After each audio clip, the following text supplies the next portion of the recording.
আমি কোনো জায়গায় দলীয়করণ করতে চাই না। বাগারপাড়ার সন্তান হিসেবে বলতে চাই, দলমত নির্বিশেষে আমরা সবাই বাগারপাড়ার উন্নয়নের জন্য আমরা কাজ করব। আমাদের সাইবাড়িয়া স্কুল মাঠে আজকের এই সংবর্ধনা সভার জামাত ইসলামের নেতৃবৃন্দ, বিভিন্ন পর্যায়ের সামাজিক নেতৃবৃন্দ, শিক্ষা প্রতিষ্ঠানের প্রধানগণ, ব্যবসায়ীগণ, এলাকার গণ্যমান্য ব্যক্তি সুধীমণ্ডলী যারা আছেন, সবার প্রতি আমার আন্তরিক সালাম, আসসালামু আলাইকুম রহমতুল্লাহ। অন্য ধর্মে যারা আছেন তাদের প্রতি আমার শুভেচ্ছা এবং অভিনন্দন। সম্মানিত সুযোগ্য ভাইরা, নির্বাচন 12 তারিখে হয়েছে। আমরা বিশ্বাস করি সকল দলের, মতের, সকল ধর্মের, সকল মানুষের সহযোগিতায় একটি সুন্দর নির্বাচন হয়েছে।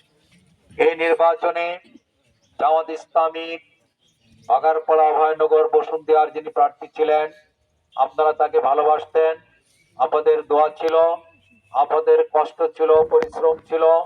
নিরলস পরিশ্রমের কারণেই আজকে আমি এখানে এমপি হতে পেরেছি। আমার নিজের ব্যক্তিগত এত যোগ্যতা নেই যে এলাকার এত মানুষকে কন্ট্রোল করে আমার পক্ষে নির্বাচিত হওয়া সম্ভব। এলাকার সকল শ্রেণী পেশার মানুষ, সকল ধর্মের মানুষের যে দোয়া ছিল, সহযোগিতা ছিল, যার কারণে আমরা এখানে পাশ করতে পেরেছি। এজন্য আমি সবাইকে জানাই অভিনন্দন, সবাইকে শুভেচ্ছা। আমি কোনো জায়গায় দলীয়করণ করতে চাই না। বাগারপাড়ার সন্তান হিসেবে বলতে চাই, দলমত নির্বিশেষে আমরা সবাই বাগারপাড়ার উন্নয়নের জন্য আমরা কাজ করব। কে কোন দল করে এটা দেখার বিষয় না, আমরা বাগারপাড়ার সন্তান, এটা সব থেকে বড় বিষয়। একটি বিষয় দুঃখের সাথে বলতে হয়, আমাকে বলতেই হবে, গণতান্ত্রিক দেশে মত থাকবে, ভিন্ন মতামত থাকবে, কিন্তু একজন আরেকজন মতামতের প্রতি সম্মান শ্রদ্ধা করা উচিত। এই মাঠে যখন আমরা ফুটবল খেলা দেখতেছি, দুইটা দল যখন ফাইনাল খেলে তখন মাঠে ব্যাপক প্রতিযোগিতা হয় না? মাঠের মধ্যে খেলার সময় মারামারিও হয়ে যায়, কিন্তু খেলা শেষ সবাই আর এক জায়গায় চলে আসে না? খেলা শেষ হওয়ার সাথে সাথে সবাই আবার এক জায়গায় চা খায়। রাজনীতিটা এরকম হওয়া উচিত। মাঠে প্রতিদ্বন্দ্বিতা থাকবে, কিন্তু খেলা শেষ আবার এক জায়গায় সবাই চা খাবে। কিন্তু বাংলাদেশে দেখা যায় অনেক ক্ষেত্রে যে তুমি কেন এই দলে ভোট দিলে, তোমার পিটান দেবো, তোমার বাড়ি থেকে বের করে দেবো। এই অবস্থা যতদিন বাংলাদেশে থাকবে ততদিন বাংলাদেশের কোনো উন্নয়ন হবে না। বাংলাদেশের উন্নয়নের জন্য জাতীয় ঐক্য প্রয়োজন, মানুষের মধ্যে সহনশীলতা প্রয়োজন, উদারতা প্রয়োজন, একজন আর একজন মতের প্রতি সম্মান এবং শ্রদ্ধা থাকা প্রয়োজন।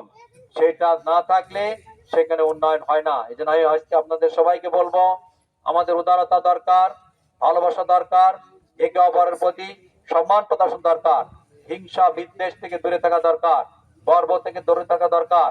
উদারতা ভালোবাসা দিয়ে সবাইকে বুকে জড়িয়ে ধরতে হবে, ধৈর্য ধরতে হবে, তাহলে দেশের উন্নয়ন হবে। সম্মানিত ভাই, আজকে তারা এখানে আছেন, আমাকে আগেও যেভাবে দেখেছেন, আমি অনেকবার আপনাদের মাঝে এসেছি, বাজারে গণসংযোগ করেছি, আজকে সেভাবে দেখতে পাচ্ছেন, আগামীতেও পাবেন। আমি সব সময় দুঃখী, নির্যাতিত, নিপীড়িত মানুষের পাশেই থাকবো ইনশাআল্লাহ। আমি এলাকার উন্নয়নের জন্য সর্বাত্মকভাবে চেষ্টা করব, কিন্তু আমার কাছ থেকে কেউ কখনো কোনো কমিশন বাণিজ্য পাবেন না। ইতিপূর্বে হয়তো আপনারা দেখেছেন, একটা মসজিদ, একটি মাদ্রাসা কোন জায়গায় বরাদ্দ হয়েছে 2 লাখ, প্র্যাকটিক্যালি কাজ পেয়েছেন 50,000 বা 1 লাখ। আমি সেখানে কমিশন বাণিজ্য হয়েছে। আমি বলতে চাই, আমি ব্যক্তিগতভাবে কোনো কাজে কোথাও কোনো কমিশন বাণিজ্য হবে না। আমি চেষ্টা করব সর্বাত্মকভাবে। আমি নিজে কখনো রাষ্ট্রের জনগণের জন্য বরাদ্দকৃত অর্থের থেকে একটি টাকা কখনো আত্মসাৎ করব না, কারণ আমি বিশ্বাস করি মৃত্যুর পরে আরেকটি জীবন আছে, যেখানে ইহকালীন জীবনের প্রতিটা কাজের হিসাব দিতে হবে। এই বিশ্বাস থাকার কারণে আমরা জনগণের সেবার মাধ্যমে আখিরাতে মুক্তি পেতে চাই, নাজাত পেতে চাই। দুনিয়ার জগতে যারা যে কাজ করবে তার কিন্তু ফিডব্যাক আছে। আপনি ভালো কাজ করবেন, তার ফল দুনিয়ায় পাবেন, আখিরাতেও পাবেন। আপনি খারাপ কাজ করবেন, আজকে পাচ্ছেন না, 5 বছর পরে পাবেন। এটাই কিন্তু বাস্তবতা।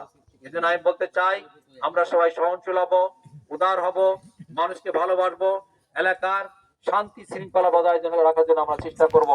আর একটা বিষয় আছে, গ্রামে গঞ্জে আজকে মাদকের 6 লাখ হয়ে যাচ্ছে, মাদক, আজকে ইয়াবা সহ বিভিন্ন বিষয়।